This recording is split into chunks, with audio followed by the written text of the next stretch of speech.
Hey everyone, I'm Megyn Kelly. Welcome to the Megyn Kelly Show.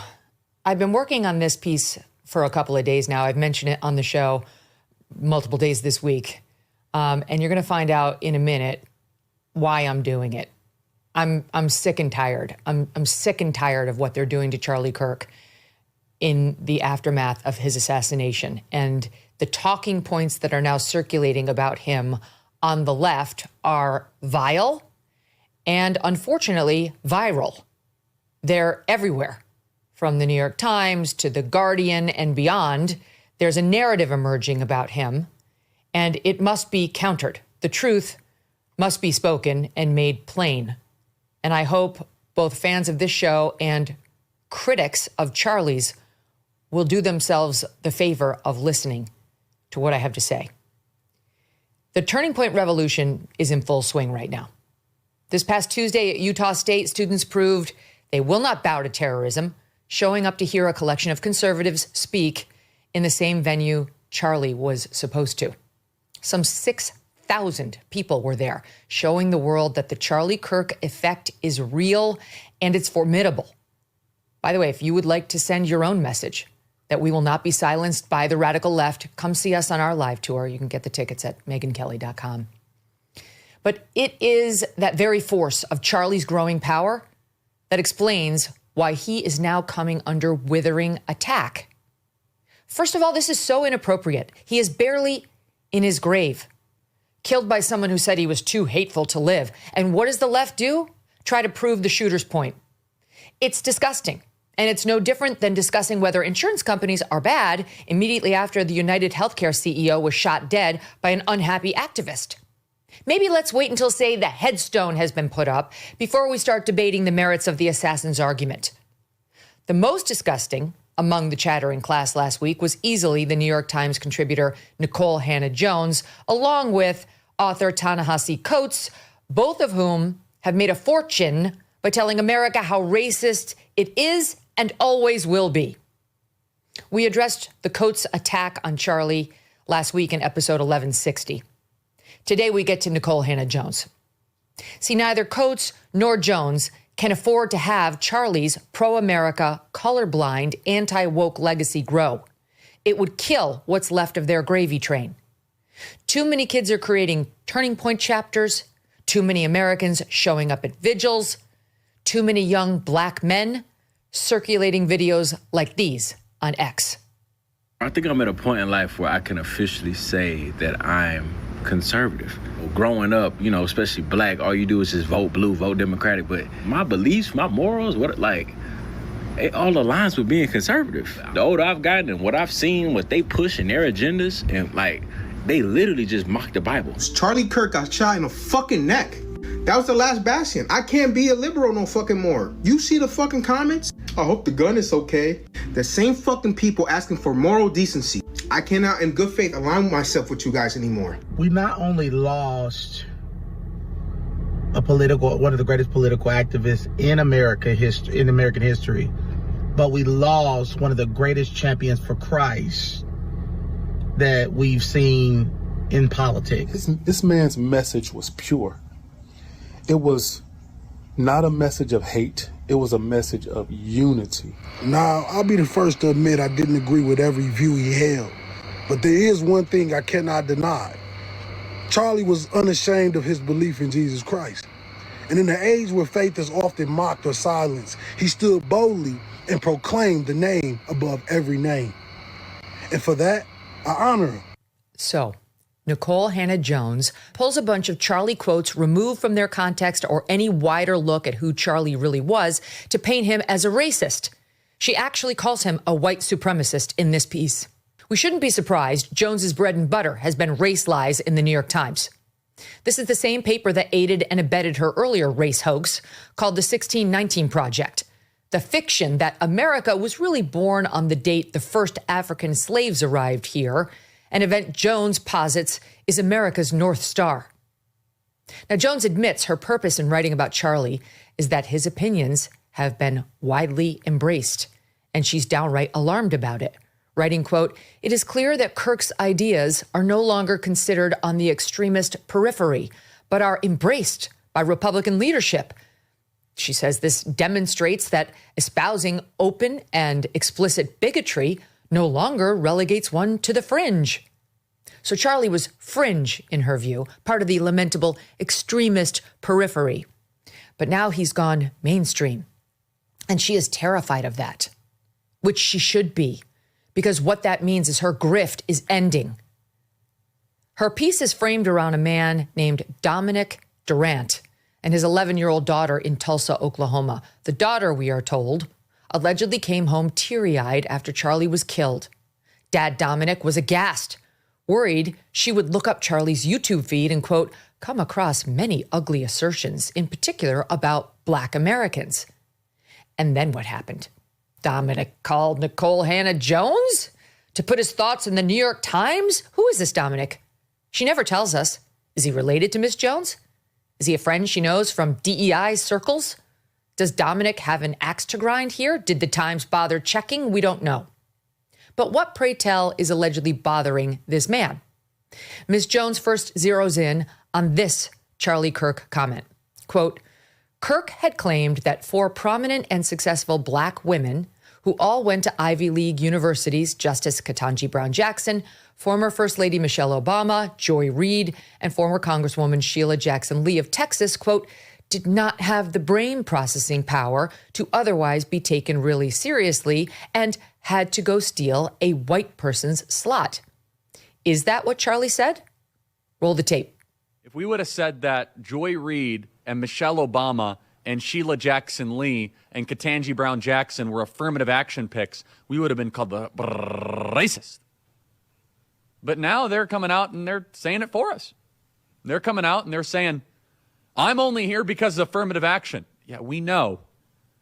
You do not have the brain processing power to otherwise be taken really seriously. You had to go steal a white person's slot to go be taken somewhat seriously. Play cut 52. But I rise today as a clear recipient of affirmative action, and particularly in higher education. I may have been admitted on affirmative action, both in terms of being a woman and a woman of color, but I can declare that I did not graduate on affirmative action. This is my personal story. It's very obvious to us that you were not smart enough to be able to get in on your own. I couldn't make it on my own, so I needed to take opportunities from someone more deserving. You know, this is how arrogant Joy Reid and Ketanji Brown Jackson and Michelle Obama and Sheila Jackson Lee are. They're so narcissistic, they think this is persuasive. Well, it turns out Charlie was making a point here, not about his beliefs about Black women, but about the admission by these Black women about their own capabilities. He was reacting to their disclosure that they could not get into their Ivy League schools based on their own brain power, that standards had to be lowered for them, which was done through affirmative action, a program that admits otherwise unqualified minority candidates to a school that would have rejected them. It's true, Charlie was not surprised. They were affirmative action students. None of us is. Ketanji Brown Jackson, at her Supreme Court confirmation hearing, could not even answer the question, what is a woman, explaining, I'm not a biologist. It was only last year that Sheila Jackson Lee was telling children the moon is a planet and that it's made of gases. Okay, not a planet, and it's made mostly of rock and metals. Charlie then says these women stole a white person's spot, which Jones does not appreciate. Well, that's true too. I mean, technically it was either a white person's slot or an Asian person's, the two groups who lose spots to Black and brown people advancing on affirmative action. This is not a figment of Charlie's imagination. There's a whole Supreme Court case about it, decided in 2023, brought by Asian and white students. The High Court finally banned the practice as discriminatory. You'd think Jones, a college professor, might have heard about it. Next up, Nikole Hannah-Jones's objection to Charlie's statement that, quote, Black America is poorer, more murderous, and more dangerous than when Black people were living under Jim Crow. He did not mutter this quietly, drunk in some dark bar. He didn't drink. He said it in a room full of people on a show called Jubilee, where one conservative debates 25 liberal college students out in the open. He was not trying to hide his point. He wanted people to hear it. Charlie had a great back and forth with a young Black woman about why he felt this way, which Jones completely ignores. Racial terror permeated American culture for hundreds of years. Black America is worse than it has been that affected in the last 80 years. The generational psyche of an entire group of people? No, I'm sure it did. I'm not discounting that. I'm just trying to understand, why is it the more social welfare we've done? So we've spent $20 trillion on uplifting black communities, $20 trillion, and black Americans are poor. We've done everything that's been asked. You haven't done everything that's been asked, though. Great society, because what is being stamps, asked? subsidized housing, Medicaid, public schooling, subsidized college. We're talking about $20 trillion that has been spent on the Great Society. And yet black America is poorer, more murderous, more dangerous. So there's an explanation. I'm asking you to explain. But we are not asking for handouts. We are asking for equity. Hold on, and what part is of that? equity what does equity mean? is you mean taking from other people? Excuse me, it means sharing, which is something that you guys seem to have a very hard time doing. Sharing. How brave of that, first of all, was Charlie? How brave of that was that for him to do? I mean, incredible. Now, what if Dominic's daughter actually did see that exchange? Well, she might actually learn something about respectful debate and U.S. history. Because this was not a Charlie Kirk idea. This is a mainstream conservative take on the damage done to the black community by Lyndon B. Johnson's Great Society social engineering programs. Black intellectuals from Thomas Sowell to Shelby Steele to once Harvard and now Brown economist Glenn Loury have made this same point for decades. But they don't teach Thomas Sowell in schools because he does not buy the oppression narratives of the New York Times. Let's start with the piece of Charlie's statement suggesting blacks were hurt economically by the Great Society programs. Jason Riley, who happens to be black, author of the must-read book, Please Stop Helping Us, in which he argues government interventions have harmed black Americans, set the scene in the Wall Street Journal in 2021. Quote, between 1940 and 1960, the percentage of black families living in poverty declined by 40 points as blacks increased their years of education and migrated from poorer rural areas to more prosperous urban ones in the South and the North. Then came the Great Society programs, which kicked off decades in which, Riley explains, blacks saw, quote, slower progress or outright retrogression.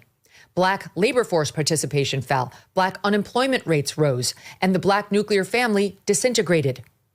In 1960, fewer than 25% of black children were being raised by a single mother. Within 4 decades, it was more than half. By 2023, the Heritage Foundation reports that only 31% of black children were born to a 2-parent family, less than 1/3. Why? Because LBJ's Aid to Families with Dependent Children program conditioned financial assistance on a father's absence from the home. Absolute insanity. Here's Senator Tim Scott talking about it at a presidential debate a couple years ago. So often we think that all the issues, you talked about crime and education and healthcare, we always think that those issues go back to slavery. Here's the challenge, though. Black families survived slavery. We survived poll taxes and literacy tests. We survived discrimination being woven into the laws of our country. What was hard to survive was Johnson's Great Society, where they decided to put money, where they decided to take the black father out of the household to get a check in the mail, and you can now measure that in unemployment, in crime, in devastation. If you want to restore hope, you've got to restore the family, restore capitalism, and put Americans back at work together as one American family. As for Charlie's assertion that blacks have become more murderous and dangerous since Jim Crow or the 1960s, that's true too. And it's related to the absence of fathers. From the 1960s forward, crime by black Americans escalated dramatically. As Riley explains in the journal, quote, antisocial behavior is closely associated with family breakdown. So it's no surprise that more fatherless homes led to higher violent crime rates, pointing out that black male homicide rates had been falling in the 1940s and 1950s, but starting in the 1960s, this trend began to reverse itself and continued to worsen for the next 3 decades. These are facts, not racist hate. Nikole Hannah-Jones then attacks Charlie for saying nowadays, quote, prowling blacks go around for fun to target white people. Not phrased in the most PC way, I'll grant you, but Charlie was actually quite brave in saying what we have all seen on our X feeds but are generally too polite to say. He was seeing videos like this one, showing a mob of black people beating the hell out of a white victim. These videos are commonplace online, but they don't make the news virtually ever. As scholar and author Heather McDonald put it in City Journal in 2023, quote, well-meaning Americans turn their eyes away from black crime in deference to racial etiquette. Such etiquette, however understandable, is costing lives. It will continue to do so until the next administration tells the truth about law enforcement and crime. Only then will the police be able to protect public safety without the false stigma of racism.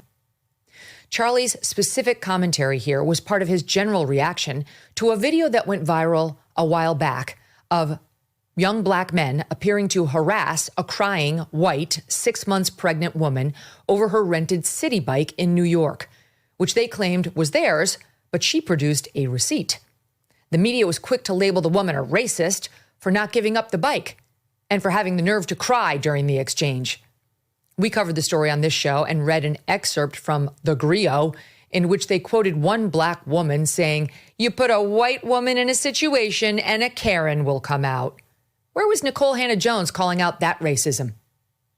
The reaction against this particular white woman on the city bike was so hasty and unfair, even race-hustling lawyer Benjamin Crump had to delete a tweet piling on her once it was proven she was in the right. Charlie, in discussing the incident, was not commenting on all black people, but about those who seem to take joy in harassing or hurting others, especially whites. It's a troubling dynamic that should be discussed and addressed. But at present, we cannot even get the media to report on the race of a criminal suspect if he happens to be black. In fact, in New York City, where that city bike incident happened, there was another crime right around this same time in which 3 teens on city bikes seriously assaulted 2 white women for fun, out of nowhere. In the initial reporting of the incident, while the perpetrators were still at large and cops were asking for the public's help in finding them, the media would only call them teenagers. No description at all. It took me half an hour to find a single follow-up report in which one of the victims told a reporter that at least 2 of the teenagers were black. The third she could not remember. Jones attacks other of Charlie's commentary, suggesting it was racist of him to say this. Black Americans are in prison far greater than their percentage of the population. So black Americans are about 13 to 14% of the population. Yes, about half of all prisoners are black. Exactly. So blacks commit more crimes than whites do. So why do you think black people commit more crimes, Well, first Charlie of all, Kirk? so let me ask you a question as my answer. Go on. What percentage of blacks have a father around when they're raised? I'm not sure. 20%. So that's why you 80% of think it blacks is. do not have a stable father around. It is the most predictable way to end up in prison, end up as a murderer or a criminal. And why It's do not a you think that's racism a problem? It's not a white supremacy problem. It's a fact that black fathers impregnate women and they don't stay around with the women And that they have why, impregnated. Charlie Kirk, do you think that happens more in the black community compared to others? It's threefold. Number one, we subsidize single motherhood. Number two, it's culture. It's accepted in the black community, and it shouldn't so it's be. Culture. Okay. Don't take my word see. for it. Read Thomas Sowell's own book on how black culture allows single motherhood to continue into a nanny state type practice. So we've covered the issue of fatherlessness and what it does to black families.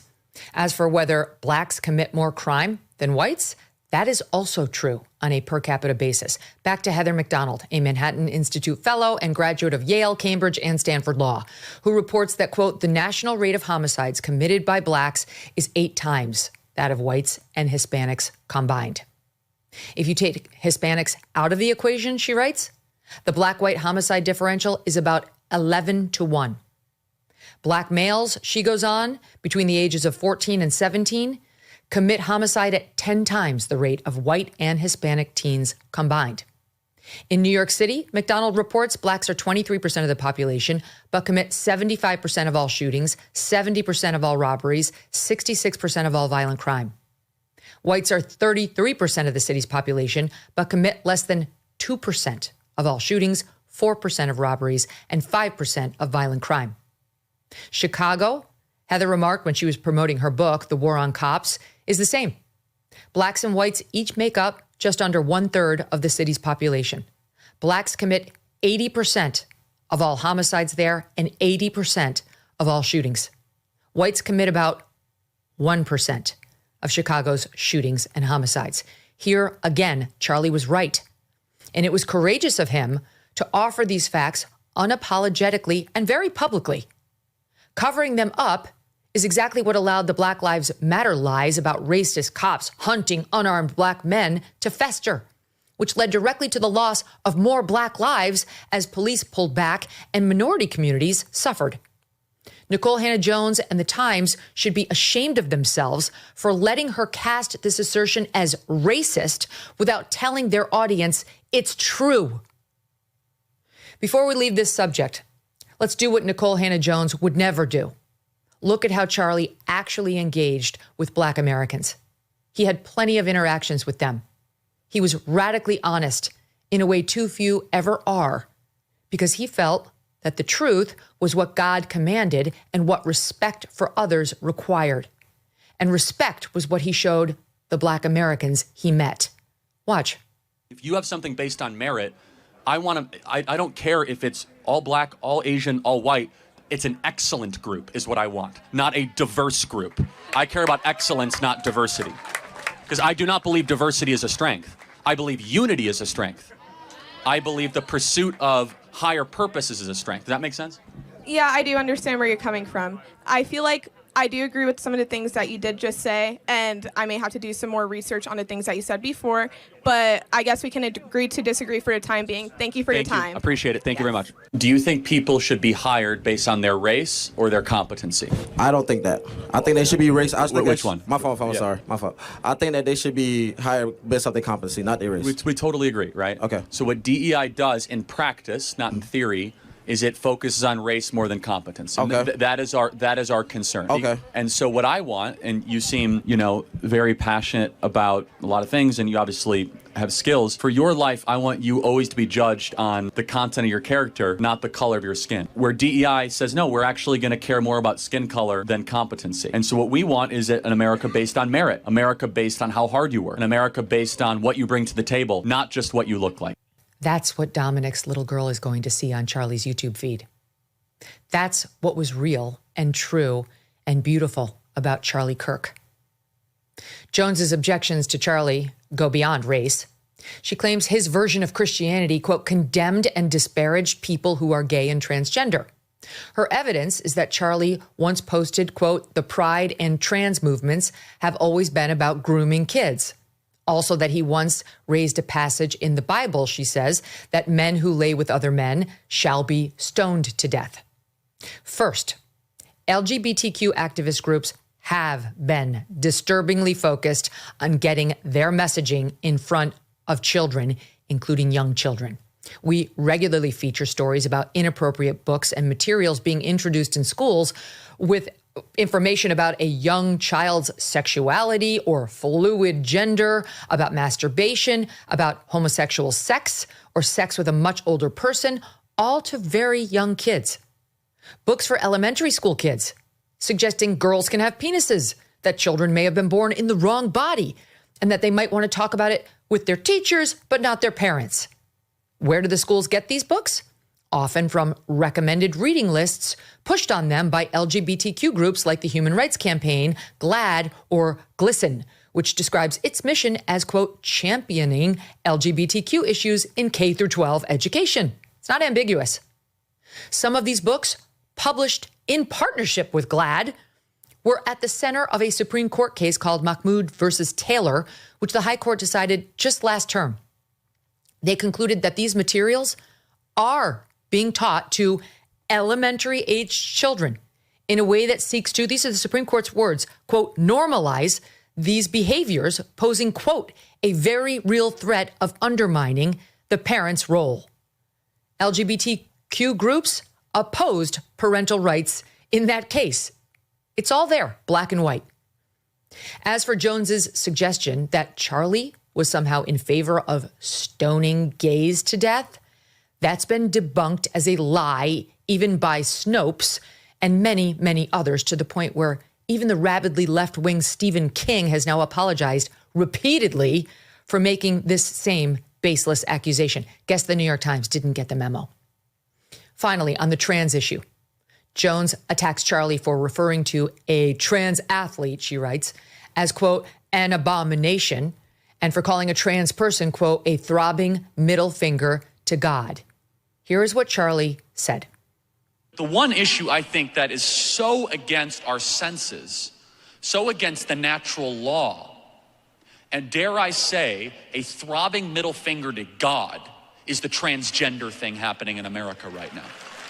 We are in a church, and so it's important to remember Deuteronomy 22:5, a woman shall not wear a man's garment, nor shall a man put on a woman's cloak.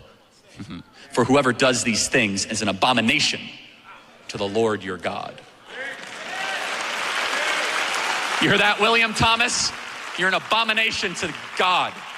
Charlie was talking about Leah Thomas, formerly William, who swam with the UPenn's men's team one season and with the women's the next, going from the mid-500s in rank to number 1 in the United States.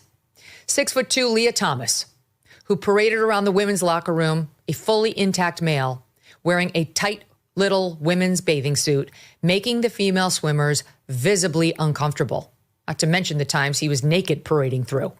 Listen to Riley Gaines, who competed against Thomas at the NCAA championships, describe the scene.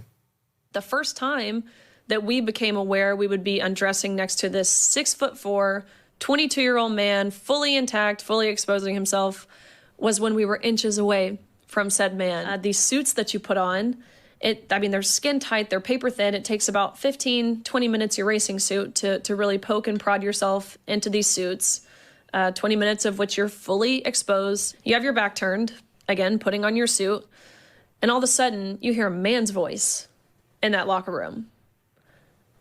You turn around, you look up because he's so tall, and there's a 6'4" man undressing, taking off his women's swimsuit and putting on his street clothes. Wow. It's feelings of course, it's awkward, it's embarrassing, it's uncomfortable. It was inherent for every girl in that changing space to cover themselves, whether it was with their hand or their clothes or their towels, and to get out as quickly as they could. But I think the best way to describe how we felt was, it was an utter violation. It felt like betrayal. And really, it was traumatic.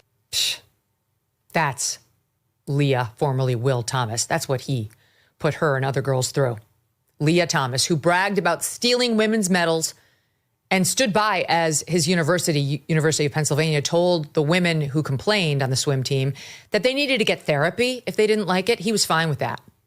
Whose social media posts, as unearthed by the Daily Wire, show cartoon figures of a girl in a dress with an erect penis, of a girl with breasts and an erect penis hugging another figure with an erection, that show Leah pushing for money for a trans surgery on what appears to be Leah's boyfriend, a male posing as a female seeking a breast augmentation, and which also show Leah depicted as a demonic, complete with devil horns, dominatrix.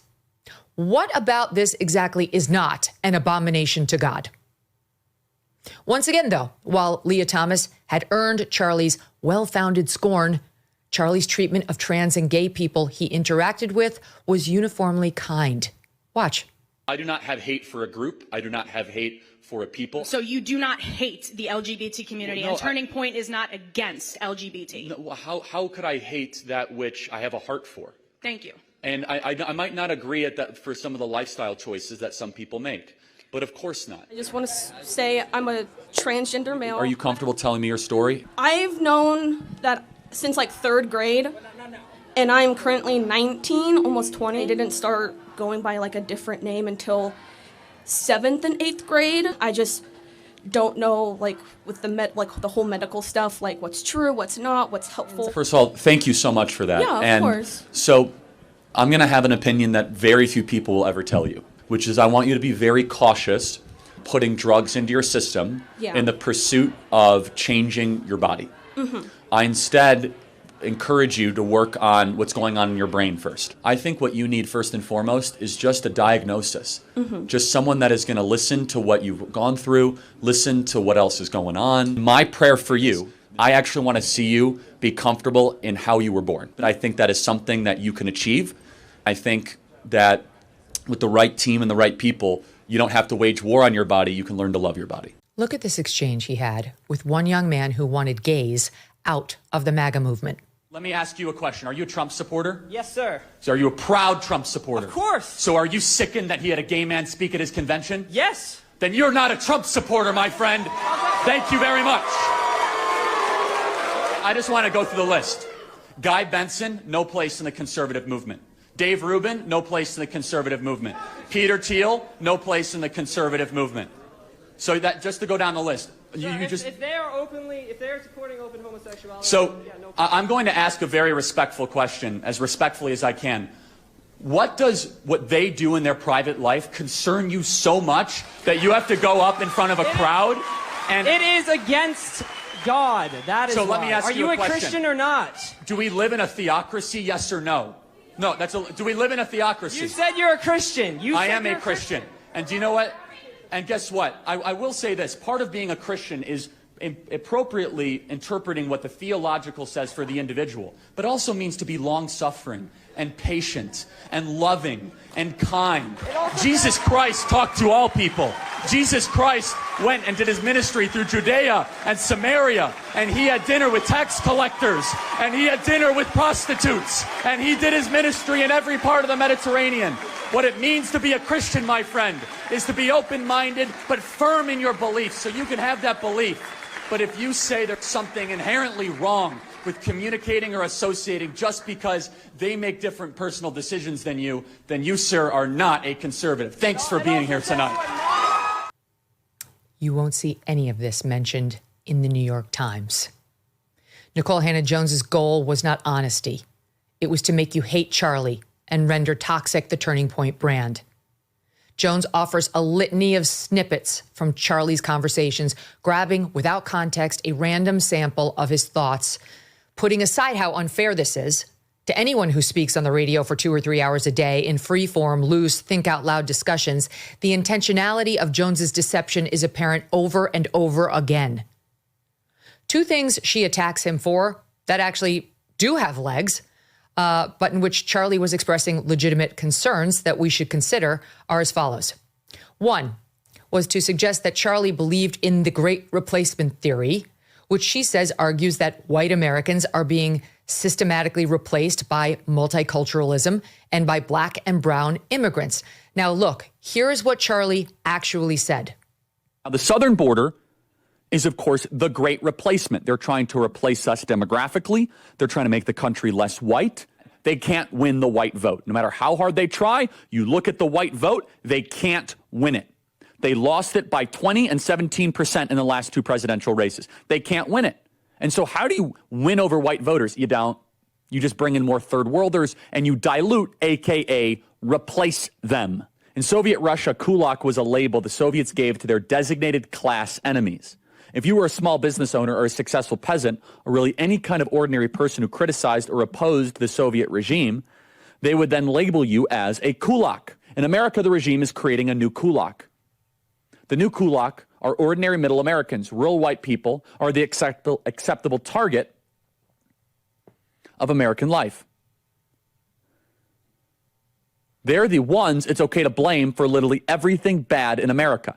What causes systemic racism? Rural whites. Why is Joe Biden's approval rating terrible? Rural whites. The left cannot comprehend that their policies fail because they're bad. This is why the left literally needs endless, constantly increasing migration from the third world. The Great Replacement strategy, which is well underway every single day on our southern border, is a strategy to replace white rural America with something different. How is he wrong? How's he wrong?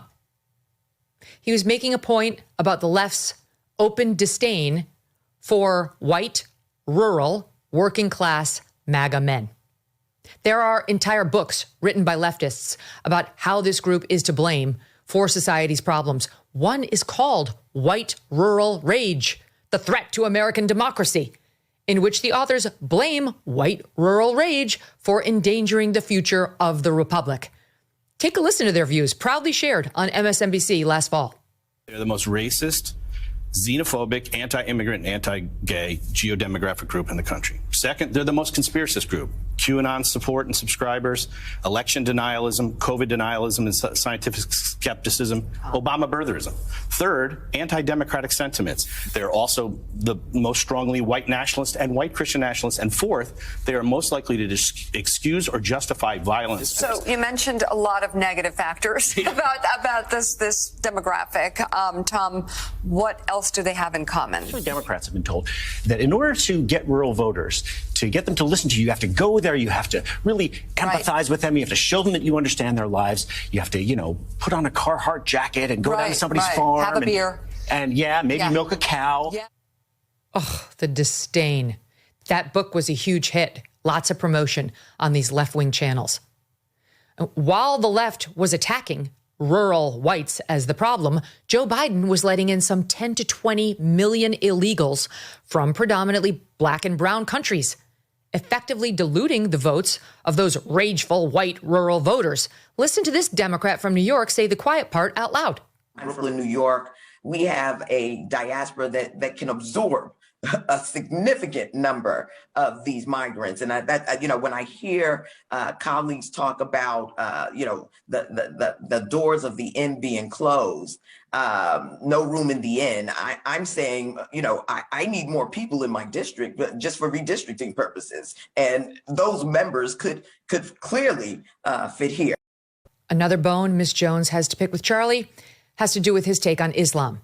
His opinion that it is, quote, not compatible with Western civilization. Again, a mainstream belief about what former Muslim Ayaan Hirsi Ali, who had her genitals mutilated in the name of Islam, calls activist Muslims here in America with a subversion agenda.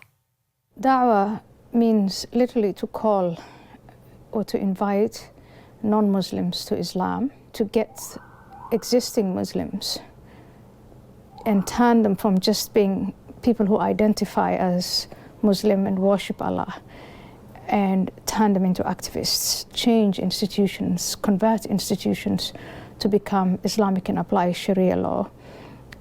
In short, it is a very ambitious project to bring the world under Muslim dominion. It is happening under the United States, and one willing alliance has been with the far left.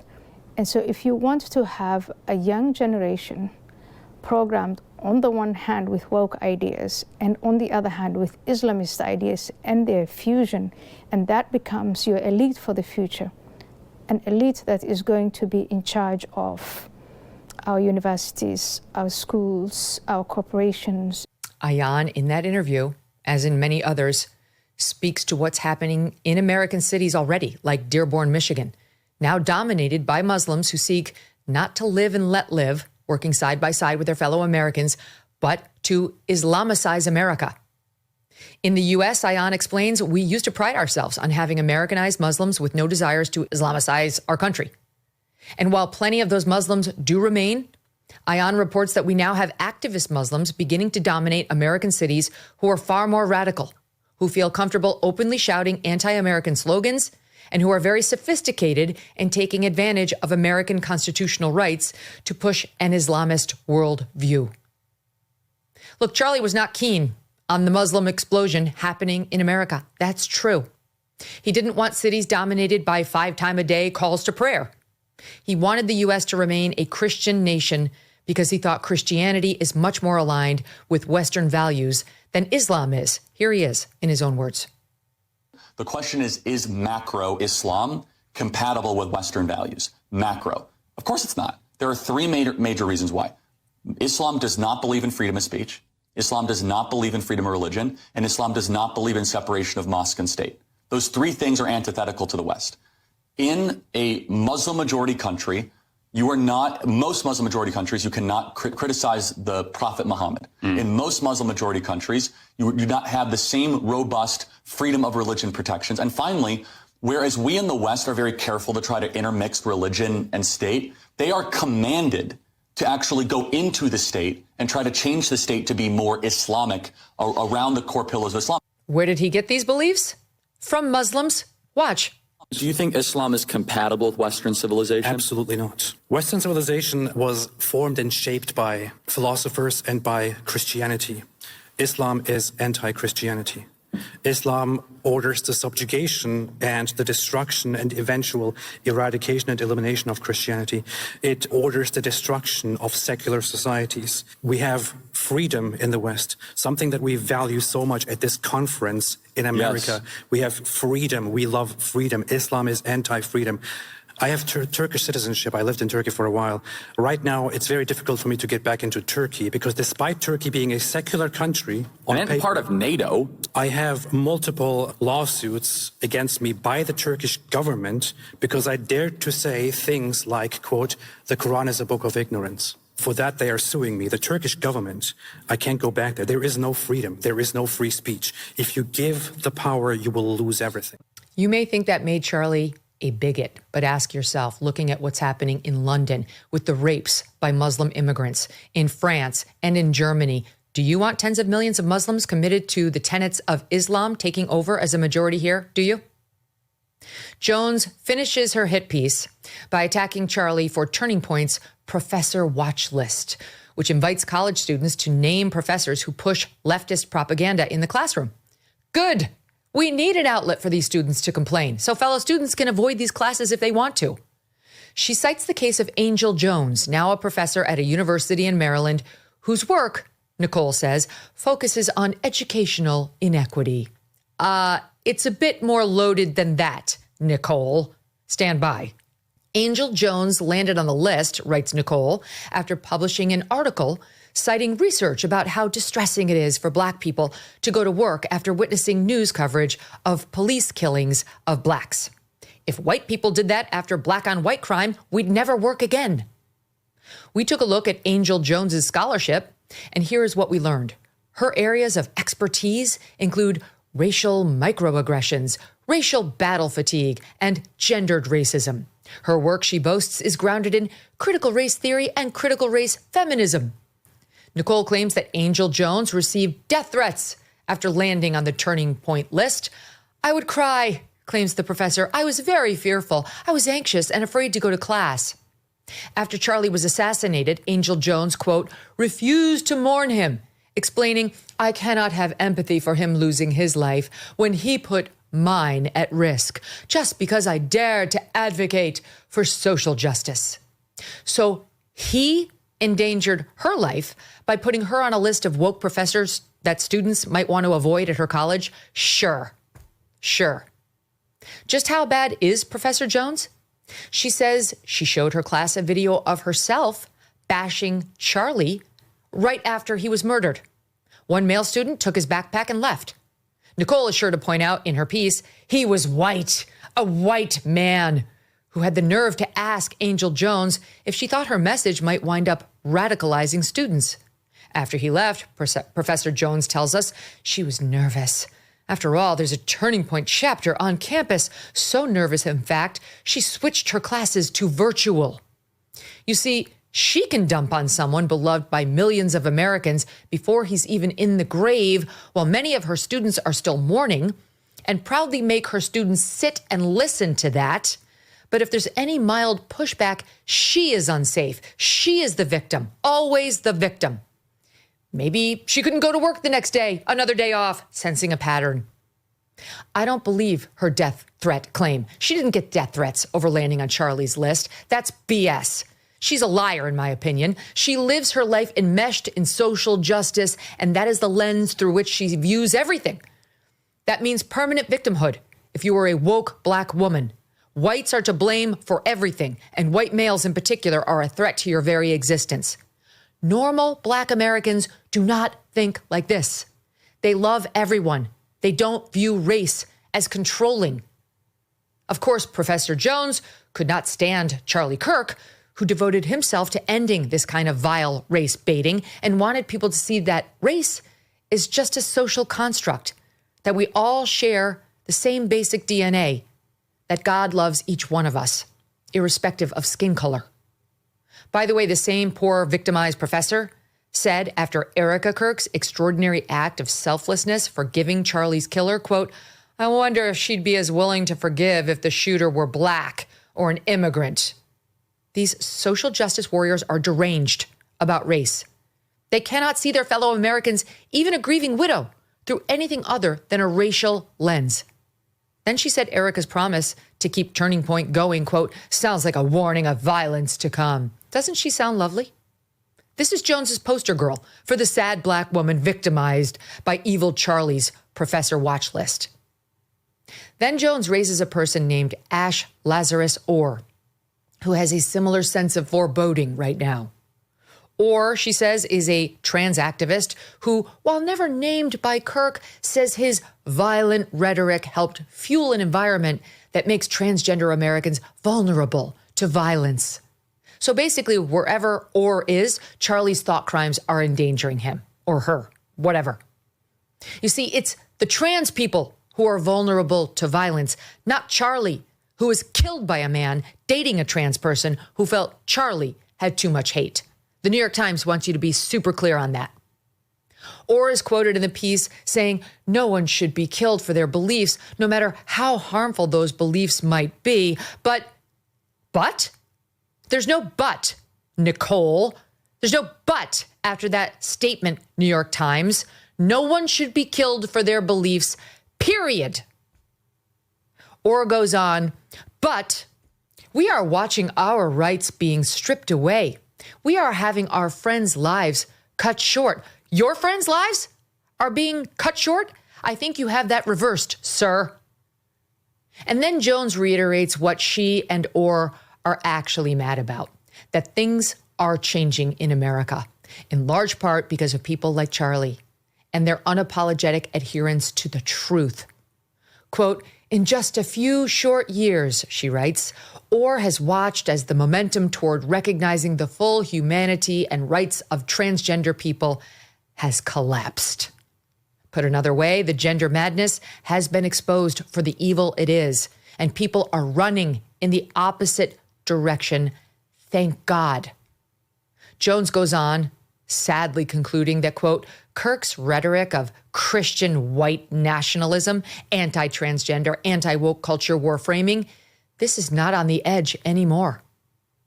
Well, Charlie was, of course, a Christian, and a nationalist. He did not consider himself a Christian nationalist, which he said many times and which Nikole Hannah-Jones ignores. And yes, he was white, Nikole, and did not feel guilty about it at all. That really galls her. Jones wraps it all up, where else? On the premise that this is really Donald Trump's fault because he called white supremacists in Charlottesville, Virginia, quote, very fine people. Really, New York Times? Just as we saw with the he wants gays to be stoned to death lie, this has been fact-checked even by the left-wing Snopes as a lie. But hey, New York Times, you do you. In conclusion, Nikole Hannah-Jones leaves little doubt what the premise of her piece is. Quote, there has been an extreme shift in America, she writes. The serious treatment we are seeing of Charlie's ideas confirms for Jones, quote, that white supremacy and racism is not just a conservative idea, but a legitimate one. So there you have it. White supremacist racism is a conservative thing, and Americans' love for Charlie marks an extreme shift toward white supremacy and racism. That was Charlie, she wants us to believe, a white supremacist and a racist, for saying true things about race, the trans movement, Islam, and immigration. Got it. What a dumpster fire. Shame on Nikole Hannah-Jones and shame on the Times for publishing this piece. Charlie Kirk was brilliant. He loved everyone and saw every person as God's sacred child. He did not believe in dividing people by race. He did not believe in ostracizing gays. He did not believe one could change one's biological sex, nor that people confused in this regard were not worthy of our love and attention. He believed in a strong border. He held no disdain in his heart for working-class America and felt defensive of them when they came under the left's ruthless attacks. He believed America is the greatest country on earth that has ever been or will ever be, and wanted it to thrive as a loving, ethical Christian land. This is Charlie Kirk, the man who inspired a worldwide revival of faith, whose movement, as he hoped it would, will now long outlive him, who we lost to an assassin's bullet too soon and too violently at age 31. Loving husband to Erica, adoring father of a little girl and a baby boy, a son, a brother, a friend, and who does not deserve this scorn heaped upon him. Charlie, we've got your back. We know who you were, and we already miss you terribly. This is not just a flash in the pan movement. We're going to become an institution to give them the power and the confidence to stand up and let their voice be heard. I started this organization when I was 18 years old. I decided not to go to college. I didn't get in my dream school, which was the United States Military Academy at West Point. I have this idea to galvanize and motivate the future youth of this country around a core set of ideas, not just political parties or politicians. And the ideas are really America's the greatest country in the history of the world. The Constitution is the greatest political document ever written, and free enterprise is the most assured way to lift people out of poverty and create prosperity for all. Those are the three big ideas. And I think that's something that can win.